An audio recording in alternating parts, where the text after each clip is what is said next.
ہماری آج کی گفتگو کا موضوع ہے ہماری زندگی کا مقصد۔ جو انسان بھی اس دنیا میں آتا ہے، جب وہ عقل اور شعور کی عمر کو پہنچتا ہے تو ایک سوال اس کے ذہن میں ضرور امٹتا ہے، اور وہ یہ کہ میں کون ہوں، کہاں سے آیا ہوں، کیوں آیا ہوں، اور مجھے کہاں جانا ہے، اور یہ کہ مجھے اس دنیا میں کیا کرنا ہے۔ یہ وہ سوالات ہیں جو عام طور پر ہر ذی شعور انسان کے ذہن میں اٹھتے ہیں، اور ہر شخص اپنے طور پر ان سوالوں کا جواب جاننا چاہتا ہے۔ دنیا میں مختلف مذاہب میں مختلف مفکرین نے، فلاسفرز نے اپنے اپنے طور پر ان سوالوں کا جواب تلاش کیا ہے اور لوگوں کو ان سوالوں کا جواب دینے کی کوشش کی ہے، لیکن بات یہ ہے کہ وہ جواب تو انسانوں کے تھے، انسانوں کے لیے، لیکن ہمیں یہ دیکھنا ہے کہ کیا یہ جواب جو انسانوں نے انسانوں کے لیے دیے وہ انسانوں کے لیے کافی ہیں، یا اس سے آگے بھی کچھ اور جاننے کی ضرورت ہے۔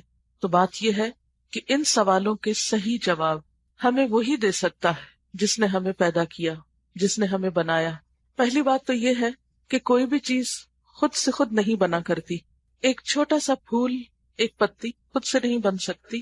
ان چیزوں کو تو چھوڑیے، اس وقت میرے سامنے جو کچھ بھی رکھا ہوا ہے، مثلاً یہ بیگ، یہ اینک، یہ کتاب، یہ میز، اگر کوئی ہم سے یہ کہے کہ یہ سب کچھ خود بن گیا، یہ گھڑی خود بخود بن گئی، کچھ اجزاء اکٹھے ہوئے، انہوں نے اتفاق سے بائی چانس گھڑی کی شیپ اختیار کر لی اور پھر اچانک انسان کے سامنے آ کھڑی ہوئی، تو کوئی بھی اس شخص کی بات نہیں مانے گا۔ ایسا کہنے والے کی بات کی کوئی اہمیت نہ ہوگی۔ تو کوئی بھی شخص جو یہ بات کرے کہ یہ گھڑی اتفاق کا نتیجہ ہے تو آپ اس کی بات نہیں مانیں گے۔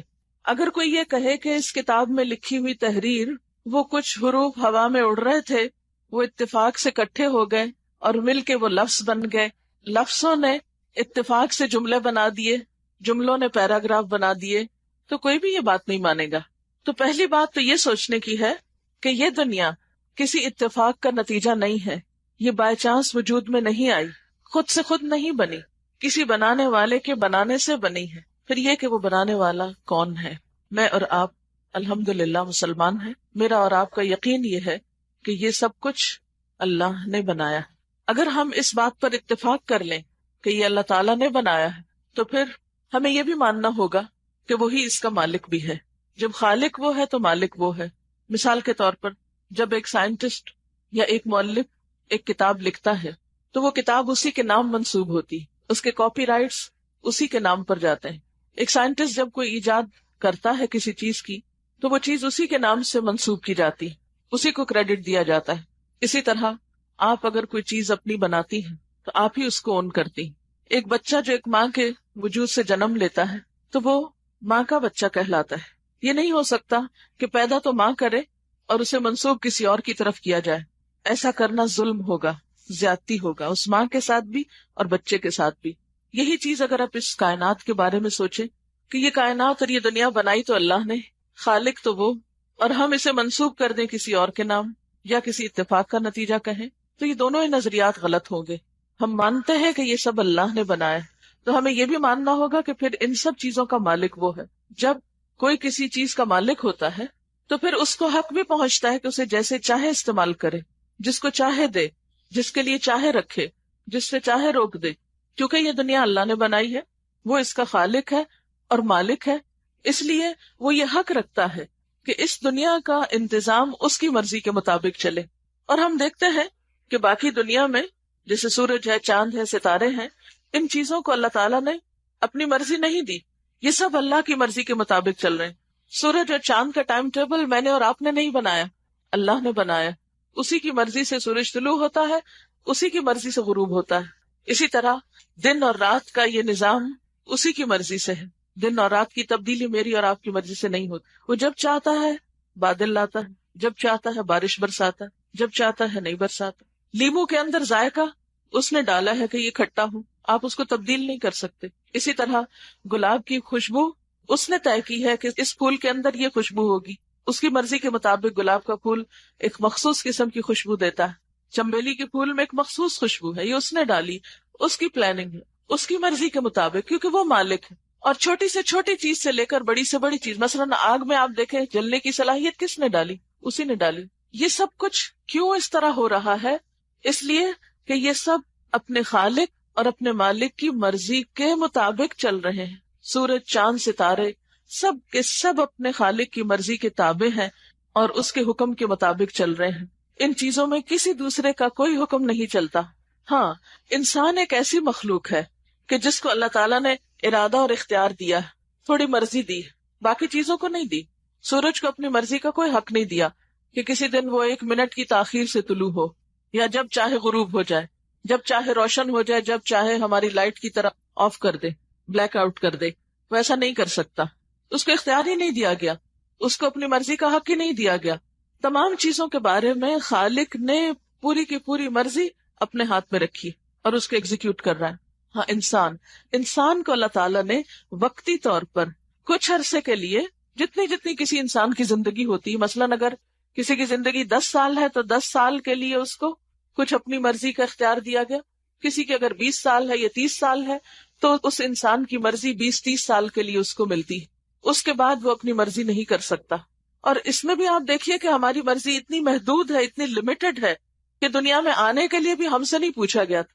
آپ میں سے کوئی نہیں کہہ سکتا کہ میں اپنی چوائس سے اس دنیا میں آئی ہوں اور میں نے اپنی ڈیٹ آف برتھ اپنی مرضی کے ساتھ فکس کی ہے.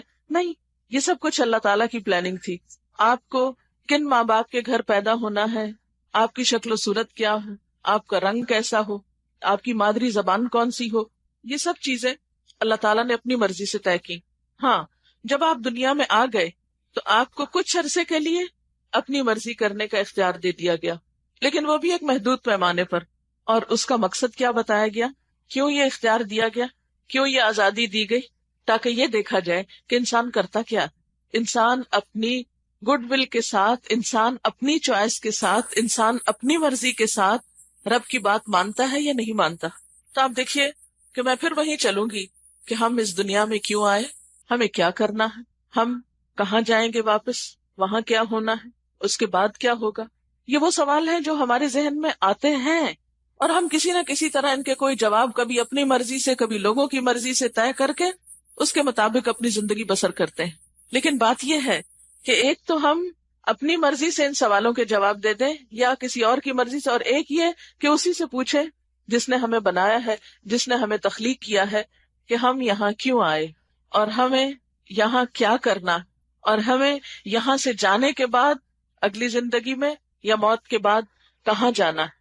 تو سب سے پہلی بات تو یہ کہ ہم میں سے کوئی بھی شخص یہ نہیں کہہ سکتا کہ وہ بس ایسے ہی کھیل تماشے کے طور پر آیا ہے، یا یہ کہ اس کی زندگی کا تو کوئی مقصد ہے ہی نہیں، یا یہ کہ اسے تو بس چند دن کے لیے یہاں رہنا ہے اور پھر چلے جانا ہے. نہیں، آپ دیکھیے کہ اگر کسی سڑک پر جانے والے سے آپ پوچھیں آپ کہاں سے آئے ہیں، وہ کہ مجھے تو نہیں معلوم. پوچھیں کہاں جا رہے ہو، کہ مجھے تو نہیں پتا کہاں جا رہا ہوں. یہاں کیا کر رہے ہو، نہیں پتا کیا کر رہا ہوں. تو ایسے شخص کے بارے میں آپ کیا کہیں گے کہ وہ مجنون ہے، اس کا دماغ درست نہیں ہے، یہ اپنی عقل سے کام نہیں لے رہا. بالکل اسی طرح اگر ہم اس دنیا میں رہتے ہوئے اس کے بارے میں نہیں سوچیں کہ ہم کہاں سے آئے، کس نے ہمیں بھیجا، یہاں ہمیں کیا کرنا ہے، یہاں سے واپسی کس طرف ہے، تو ہم چاہے دنیا میں جو بھی کرتے رہیں، ہماری ساری ایکٹیویٹیز ادھوری ہیں، بے مقصد ہیں، بے معنی ہیں، یوزفل نہیں ہے. لہٰذا ہم میں سے ہر شخص کو ان سوالوں کے بارے میں اچھی طرح غور کرنا ہوگا. ہم جب اس کے لیے اپنے ہی خالق سے پوچھتے ہیں، قرآن پاک کھولتے ہیں، تو اللہ سبحانہ و تعالیٰ قرآن پاک میں پہلے تو ہمیں یہ بتاتے ہیں کہ ہم نے تمہیں کھیل تماشے کے طور پہ نہیں پیدا کیا، بیکار اور بے مقصد پیدا نہیں کیا. صرف تمہیں نہیں، پورے کائنات کو، آسمان و زمین کو بھی بے مقصد نہیں پیدا کیا. ما خلقنا السماوات والارض وما بینہما لاعبین، کہ ہم نے آسمان اور زمین اور جو کچھ ان دونوں کے بیچ میں ہے کھیلنے کے لیے پیدا نہیں کیا. یہ سب کچھ با مقصد ہے. سورج کی زندگی کا ایک مقصد ہے، سورج روشنی دے رہا ہے، آپ کی کھیت پکاتا ہے، کھیتوں کو پکنے کا کام دیتا ہے. اسی طرح چاند کا ایک مقصد ہے، ستاروں کا ایک مقصد ہے، ہوائیں با مقصد طور پہ چلتی ہیں، سمندر کا ایک مقصد ہے، اس زمین کا ایک مقصد ہے، جتنے بھی کھانے کی اشیاء ہے زمین سے اگتی ہیں ان سب کا ایک مقصد ہے، جو کچھ کانوں کے اندر، مائنڈز کے اندر اللہ تعالیٰ نے ڈال کے رکھا ان سب کا ایک مقصد ہے. کوئی چھوٹی سے چھوٹی چیز لے لے اور بڑی سے بڑی کوئی چیز بھی آپ کو ایسی نہیں ملے گی جسے آپ کہیں یہ یوز لیس ہے، بیکار ہے، اس کا کوئی کام نہیں، کوئی مقصد نہیں. جن چیزوں کو عام طور پر ہم بہت بیکار سمجھتے ہیں وہ بھی بیکار نہیں ہوتی، اور اگر چھوٹی چھوٹی چیزیں بیکار ہوتی تو شاید ہمارے سٹور بھرے ہوئے نہ ہوتے. ہم بعض اوقات بالکل بیکار ردی قسم کی چیزیں، فضول فالتو چیزیں بھی رکھتے چلے جاتے ہیں. کبھی گھر کی صفائی کرتے ہیں تو کیا کرتے ہیں، چلے سب وہ جو ایسے چیزیں بیکار ان کو نکالتے ہیں، پہلے سب ایک دفعہ نکالتے ہیں، پھر جب واپس رکھنے لگتے ہیں وہ کہتے ہیں نہیں یہ یہاں کام آ جائے گا، یہ وہاں آ جائے گا، دوبارہ سارا کباڑ خانہ اندر بھر لیتے ہیں. تو بات یہ ہے کہ اگر ہمیں چھوٹی چھوٹی بیکار چیزیں اپنے گھر کی بیکار نہیں لگتی، ان کا بھی ہم کوئی نہ کوئی مقصد ڈھونڈ لیتے ہیں، تو یہ اتنا بڑا وجود 5 فٹ کا یا 6 فٹ کا کہ جس کو اللہ نے عقل بھی دی، سمجھ بھی دی، ہر چیز عطا کی، پھر وہ کیسے بے مقصد، وہ کیسے بیکار، وہ کیسے بغیر سوچے سمجھے کہ زندگی بسر کر رہا ہے. مثال کے طور پر آپ دیکھیں کہ اگر کوئی شخص آپ کو ایک ٹکٹ دے جہاز کا اور کہے کہ جاؤ تم یہ ٹکٹ لو، نیپال سے ہو کر آؤ، جاؤ اور 10 دن کے لیے نیپال میں رہ کے آؤ، آپ اس سے کیا نہیں پوچھیں گے کہ بھئی مجھے نیپال میں کیا کرنا ہے؟ کیا وہ صرف بغیر سوچے سمجھے ٹکٹ لے گا اور جہاز پہ بیٹھ جائے گا، کھائے پیے گا، وہاں اترے گا، 10 دن گھوم کے واپس آ جائے گا اور ٹکٹ دینے والے کو یہ نہیں پوچھے گا کہ آپ نے مجھے کیوں بھیجا تھا؟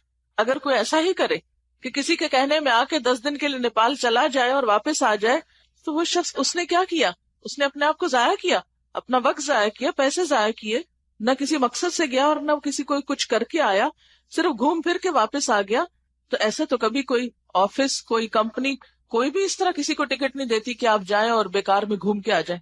آپ کو بتایا جاتا ہے کہ یہ آپ کی جاب ہے، یہ آپ کا کام ہے، یہ آپ کا اسائنمنٹ ہے، یا یہ کہ آپ کو ریکریشن پہ بھیجا جا رہا ہے، سیر و تفریح کے لیے بھیجا جائے، وٹس ایور، کوئی نہ کوئی وجہ تو بتائی جاتی ہے نا.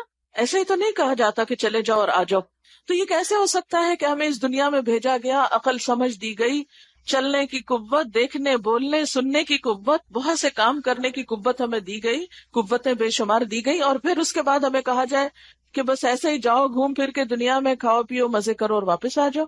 نہیں، اس لیے تو نہیں بھیجا گیا، صرف کھیلنے کودنے کو تو نہیں بھیجا گیا. اللہ سبحانہ وتعالیٰ فرماتے ہیں افحسبتم انما خلقناکم عبثا وانکم الینا لا ترجعون، کیا تم سمجھتے ہو کہ ہم نے تمہیں یوں ہی بیکار پیدا کر دیا اور یہ کہ تم ہماری طرف واپس نہیں لوٹائے جاؤ گے؟ تمہیں بھیجا گیا ہے، تمہیں واپس نہیں آنا. ایک گیند کو یا بال کو آپ دیوار پہ مارتے ہیں، پھینکتے ہیں تو پلٹ کے واپس آپ کی طرف آتا ہے. یہ کیسے ہو سکتا ہے کہ اللہ تعالیٰ انسان کو دنیا میں بھیجے اور پلٹ کے اسے واپس نہ جانا؟ واپس جانا ہے، لازمی طور پہ جانا ہے، اور جا کر ہمیں حساب دینا ہے. قرآن پاک میں اللہ تعالیٰ فرماتے ہیں اَيَحْسَبُ الْإِنسَانُ أَن يُتْرَكَ سُدًى، کیا انسان سمجھتا ہے کہ یوں ہی بیکار چھوڑ دیا جائے گا، اس سے پوچھا نہ جائے گا، اس سے حساب نہیں لیا جائے گا؟ نہیں، لیا جائے گا، پوچھا جائے گا. تو یاد رکھیے کہ پہلی بات تو یہ کہ ہم بیکار نہیں آئے، نہ یہ کائنات بیکار ہے، نہ انسان بیکار ہے. ہم سب ہمیشہ کے لیے بھی یہاں نہیں آئے، ہماری واپسی بھی ہے، اور واپسی پہ پھر پوچھا بھی جائے گا. کیا پوچھا جائے گا؟ کس چیز کا حساب ہوگا؟ تو آئیے دیکھتے ہیں قرآن پاک ہی کی روشنی میں اللہ تعالیٰ ہی کے جواب میں سورۃ الملک، اس کی ابتدائی آیات میں ہمیں جواب ملتا ہے. اللہ سبحانہ وتعالیٰ فرماتے ہیں تبارک الذی بیدہ الملک، بہت بابرکت ہے وہ رب، وہ ذات جس کے ہاتھ میں پوری کائنات کی بادشاہت. وہ صرف کسی ایک خطے کا مالک نہیں، وہ صرف پاکستان یا ہندوستان کا مالک نہیں، وہ پوری کائنات، پوری یونیورس کا مالک ہے. تبارک الذی بیدہ الملک وہو علی کل شیء قدیر، اور وہ ہر چیز پر پوری قدرت رکھتا ہے، طاقت رکھتا ہے. الذی خلق الموت والحیات لیبلوکم ایکم احسن عملا، اس نے زندگی اور موت کو بنایا ہے تاکہ تمہارا امتحان لے کر دیکھے. کس بات کا امتحان؟ ایکم احسن عملا، کہ تم میں سب سے اچھے عمل کس کے ہیں. تو گویا اللہ تعالی ہمیں کیا بتاتے ہیں؟ اس دنیا میں آنے کا مقصد امتحان، آزمائش. کس بات کی؟ لیبلوکم ایکم احسن عملا، کہ تم میں سب سے اچھے کام کس کے ہیں. باقی سب مخلوق کو آپ دیکھیں، مثلا پہاڑ جس روز سے پیدا ہوا ہے اس روز سے یہیں کھڑا ہے اپنی جگہ پر. سمندر جہاں تک اللہ تعالیٰ نے ان کی لمٹ رکھی، اگر آپ ساحل سمندر پہ گئے ہوں، بلکہ یقیناً گئے ہوں گے، سیر و تفریح کا شوق تو سب کو ہوتا ہے، تو آپ نے دیکھا ہوگا کہ لہریں آ کے ساحل کو ٹکراتی ہیں اور ایک حد سے آگے نہیں جاتی. کتنی بھی فورسفل لہریں ہوتی ہیں لیکن ایک خاص حد سے آگے نہیں بڑھتی. کبھی سوچا آپ نے کہ وہاں آ کے وہ واپس کیوں چلی جاتی؟ اس لیے کہ اللہ کا حکم ان کے لیے یہی، ان کو بس اتنی اجازت ہے وہیں تک آنے کی، اس سے آگے آنے کی نہیں. اگر وہ اپنی مرضی کرنے لگتی تو پھر کیا ہوتا؟ ہم چین سے نہ رہ سکتے، ہم سو نہ سکتے، ہم ایک خوف میں مبتلا رہتے، معلوم نہیں کس وقت سمندر کی کون سی لہر ہم پہ آ کے ٹکرا جائے. پھر اسی طرح پہاڑوں کو اللہ تعالیٰ نے ایک جگہ پر فکس کیا، جما دیا. اگر وہ ایک جگہ پر جمتے نہیں، ان کو اپنی مرضی کرنے دی جاتی اور چلنے پھرنے اور سیر کرنے دی جاتی تو کیا ہوتا پھر بتائیے. اگر پہاڑوں کو اجازت مل جاتی کہ وہ بھی ذرا گھوم پھر کے دیکھیں دنیا کو، بےچارے ہمیشہ سے ایک ہی جگہ کھڑے ہیں، تو کیا ہوتا؟ ہماری زندگی حرام ہو جاتی. سڑکوں پہ اگر گاڑیوں کے ساتھ ساتھ پہاڑ بھی چلنے لگتے تو پھر کیا ہوتا؟ ہمیں تو کوئی راستہ ہی نہ دیتا. اسی طرح اگر درختوں کو اجازت مل جائے تو آپ انہیں جہاں لگائیں، جہاں کھڑا کریں، وہ وہاں نہ کھڑے ہوں. جیسے بچوں کو آپ کھڑا کرتے نا، آپ یہاں رکو، وہ یہاں نہیں کھڑے ہوتے، ادھر ادھر بھاگ جاتے ہیں. وہ اپنی جگہ پر ہی نہ رہے، وہ باغ آپ کا لگ کے نہ دے، وہ ادھر ادھر گھوم پھر رہے ہوں، سیر تفریح کر رہے ہوں اور باغ بےچارا ویران ہو چکا ہو. تو باقی ساری چیزوں کو اللہ تعالیٰ نے باندھ کے رکھا ہے اور ان کو ایک کام بتا دیا ہے اور وہ اپنا اپنا کام کر رہے ہیں، لیکن مجھے اور آپ کو اللہ تعالیٰ نے باندھا نہیں. قرآن پاک میں اللہ تعالیٰ انسان کی تخلیق کے بارے میں فرماتے ہیں کہ الذی انبتکم من الارض نباتا، اللہ نے تم کو زمین سے اس طرح اگایا جیسے پودے اگائے جاتے ہیں. تو کبھی آپ انسانوں کو چلتے پھرتے دیکھیں اور ساتھ پودوں کے ساتھ کمپیئر کریں تو انسان بھی زمین سے ہی اپنی خوراک لے کے بڑھتا ہے. ہاں، انسانوں کو فکس نہیں کیا گیا، پودوں کو اللہ تعالیٰ نے اگا کے فکس کر دیا. آپ نے سائنس کے جو پہلے سبق ہوتے ہیں ان میں پڑھا ہوگا کہ پودوں کے اندر بھی لائف ہے اور اس کے ایکسپیریمنٹ کیے ہوں گے کہ وہ بڑھتے ہیں، پھلتے ہیں، پھولتے ہیں، مرتے ہیں، ختم ہوتے ہیں، وہ سانس لیتے ہیں، وہ آپ کے لیے آکسیجن پیدا کرتے ہیں اور کاربن ڈائی آکسائڈ اپنے اندر لے لیتے ہیں. آپ کے بالکل اپوزٹ ان کا ایکشن ہوتا ہے تاکہ آپ کو زندگی ملے، آپ کو نعمتیں ملے. بہرحال ان کے اندر بھی ایک لائف ہے اور ایک خاص درجے کا سینس بھی ہے، لیکن ان کو چونکہ ایک جگہ فکس کر دیا گیا نا، گاڑ دیا گیا، اس لیے ان کا امتحان نہیں. وہ بےچارے اپنی مرضی سے چل پھر نہیں سکتے، بول نہیں سکتے، سوچ نہیں سکتے. لیکن انسان سوچ سکتا ہے، انسان بول سکتا ہے، انسان چل پھر سکتا ہے، انسان موومنٹ کر سکتا ہے، گھوم پھر سکتا ہے، انسان اچھا کر سکتا ہے، انسان برا کر سکتا ہے. پودا بےچارا تو نہ اچھا کر سکتا نہ برا، جیسا اللہ نے اس کو بنایا اس میں زندگی ہے لیکن وہ ویسا ہی کر رہا ہے. پھر اسی طرح جانور آپ دیکھیں، اگر پوری کائنات کی چیزوں کو آپ بڑی تقسیم میں لے آئیں تو سب سے پہلے آپ دیکھیں گے پہاڑ، جمادات جو ایک جگہ جمے ہوئے ہیں. اس کے بعد دوسرے ہیں پودے، ان کے اندر ایک لائف ہے، وہ گروتھ ان کی ہوتی ہے، بڑھتے ہیں، پھلتے پھولتے ہیں، لیکن ایک لمیٹڈ سرکل ہے ان کا، ایک خاص ہائٹ سے اوپر نہیں جا سکتے، ایک خاص پھیلاؤ سے زیادہ آگے نہیں بڑھ سکتے. اس کے بعد تیسرے درجے پہ جانور آتے ہیں، مثلا بلی، کتا، پرندے. ان سب کی بھی زندگی کا ایک محدود سرکل ہوتا ہے.